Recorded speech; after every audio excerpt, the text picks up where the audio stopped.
Salut l'équipe, tu ne seras pas millionnaire sur ce bull run, les gars. On va parler de ça ce matin. Et évidemment, on ira voir tout ce que peut nous faire notre petit BTC à court terme et bien d'autres petites choses. J'espère que vous êtes prêts ce matin. BTC, il est stable, 94 400. On a Ether qui, est toujours, qui tient toujours les 1008, même s'il perd 0,6%. Du côté du XRP, on perd 3%. ADA, il perd 4%. C'est à peu près le cas de pas mal de cryptos comme Link, XLM, Léo qui perd même un petit peu plus. LTC, lui, il perd 6%. On a XMR qui prend un petit 2%. PP qui perd 4,5%. TAO, qui est un des rares dans le vert ce matin, plus 3,5%. Et c'est ICP qui est 50e. Ça fait longtemps que je ne l'avais pas vu celui-là. Il perd 1,8%. Les gars, côté daily du BTC, on a réintégré donc le petit range qui est juste là. Attention qu'on ne nous fasse pas une épaule, tête-épaule, pour le coup, qui nous ramènerait, qui pourrait nous ramener si jamais on fait ça. La target principale, ce serait sous ce stop, vers les 86 800. Quand on descend sur le 4 heures, on voit qu'on est tout simplement en train de ranger. Alors la bonne nouvelle, c'est que je trouve qu'il y a pas mal de gens qui sont assez bearish là, pour le coup, qui s'inquiètent. Donc si ça peut vraiment alimenter tout simplement la peur, ce serait plutôt pas mal. Quand je vois cette charte, on a fait un joli petit W juste là, mais on n'arrive pas à s'en affranchir, même si on a eu un petit break juste là, donc à voir ce qu'on va faire. On est plutôt dans une très très grosse consolidation.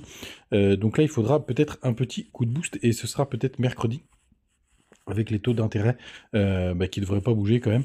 Mais pour l'instant, on est plutôt stable. Et si si vous voulez, si on trace, on voit qu'on est même, on est bien dans le range, dans l'ancien range.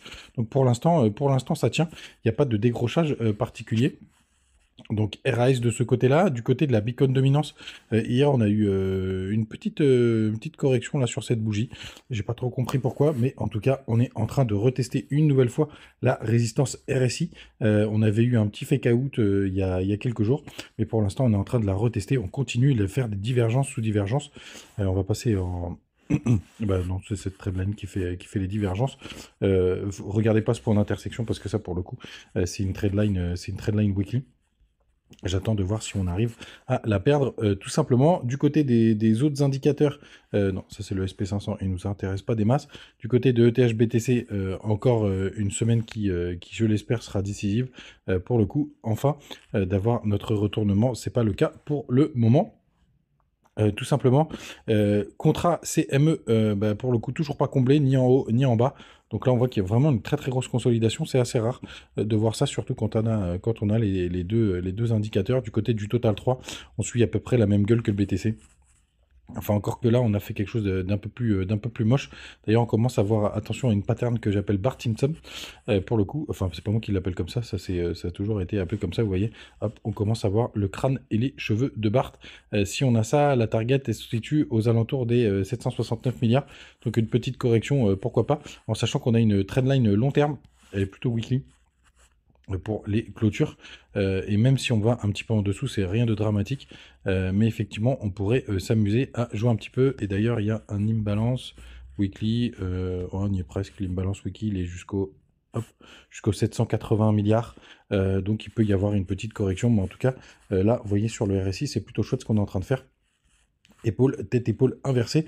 On verra ce que ça va donner, mais en tout cas, les gars, même si on a une petite correction, vous le savez, même jusqu'au 91 000, donc pour aller combler ce gap, je reste boule pour les 2 prochains mois. Vous le savez, tout simplement. Du côté de nos petits indicateurs, on a le crypto Fahrenheit qui est à 60, donc on est dans le vert. Très peu de liquidation, très peu de mouvement là ces derniers temps. On a des phonings qui sont encore très bas, donc ça c'est plutôt une bonne nouvelle. On peut aller voir vite fait les liquidations pour voir s'il se passe quelque chose.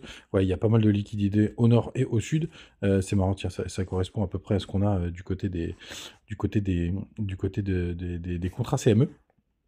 Tout simplement, il y a un peu plus de liquidité au nord, donc ça c'est plutôt une bonne nouvelle. Mais une petite mèche pour aller chercher tout ça pour repartir, ce serait plutôt pas mal. C'est des liquidités qui sont assez récentes, hein, parce qu'on est sur des petites time frames que je regarde un petit peu plus. Donc pour le coup, pas mal de petites choses au nord, mais une petite frayeur vers le bas pour repartir. Ce serait le scénario idéal. Les gars, n'oubliez pas, vous avez tous les bonus si vous allez du côté de BitGet. D'ailleurs, il y a un launch pool qui est en train d'arriver là. Évidemment, moi, je vais mettre tous mes BGB au bol. Il y aura toutes les infos. Et en plus, vous voyez, c'est ça que j'aime bien, vous pouvez gagner des intérêts sur les intérêts. Donc, vous bloquez vos BGB et ensuite, tous les au bol que vous avez gagnés, vous les rebloquez. Je crois que vous avez toutes les informations, ouais, voilà, le site web, etc. Bien entendu, moi je m'intéresse pas du tout au projet, mais j'aime bien avoir des cryptos gratos. Donc j'y mettrai tous mes BGB tout simplement.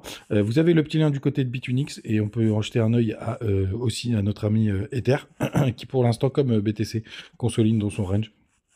Après la petite incursion haussière, pour le coup il nous a fait à peu près pareil que BTC, mais pour l'instant ça tient. L'imbalance de Ether il est jusqu'au 1665. Faudrait quand même un gros mouvement, j'espère. Si on le fait, j'espère que ce serait une petite mèche pour repartir, pour vraiment faire sortir un maximum de monde avant de pumper tout simplement. Et n'oubliez pas, vous avez les petits liens Bitunix et le Telegram et le Twitter. Un peu calme sur Twitter, il se passe pas grand chose. Et pour finir les gars, non, vous serez pas millionnaire sur ce bull run. Pour le coup, trop de liquidités, trop dispersé. Il faut choisir les bons alts. Moi, personnellement, j'ai revu à la baisse mes ambitions. Et je peux vous dire que si je fais déjà un x3 ou un x4 d'ici le mois de juin, hein, parce que pour le coup, je sais que le marché crypto peut offrir des semaines assez folles. Eh ben, je considère que ce sera déjà pas mal et je pense d'ailleurs que du coup c'est même sûr, je sortirai surtout si j'ai une petite perf fin juin, juste avant les vacances et puis après on se posera tranquillement pour voir ce qu'on fait pour la rentrée et on ira regarder tous les éléments qui sont à notre disposition, les croisements MACD, l'état du marché et j'oublie pas qu'il faut que je vous fasse la petite vidéo sur justement les nouvelles gueules du bull run parce qu'il se passe des choses assez intéressantes que je voudrais vous partager parce que tout est complètement déréglé mais j'avoue que je l'ai pas encore fait. Croisement MACD 5 jours on est toujours bon, donc ça c'est je le surveille de très près. Le 3 jours attention il infléchit un petit peu, je sais pas si c'est le bon terme, mais pour l'instant RAS les gars, donc même s'il y a des petites corrections hein, et on n'oublie pas d'ailleurs, c'est demain, il y a le FOMC, donc les taux d'intérêt qui pourraient nous amener un petit peu de volatilité. Mais bon, là, le marché s'attend vraiment à des taux d'intérêt à 4,5%. Pas de mouvement. Et à 20h30, notre Jérôme Powell va aussi nous dire qu'est-ce qu'il pense de tout ça. Les gars, petite vidéo ce matin, pas la peine de vous faire un roman. Quand il se passe pas grand-chose, on se retrouve demain comme d'hab. Et je vais peut-être essayer de la faire demain, cette vidéo. Ciao!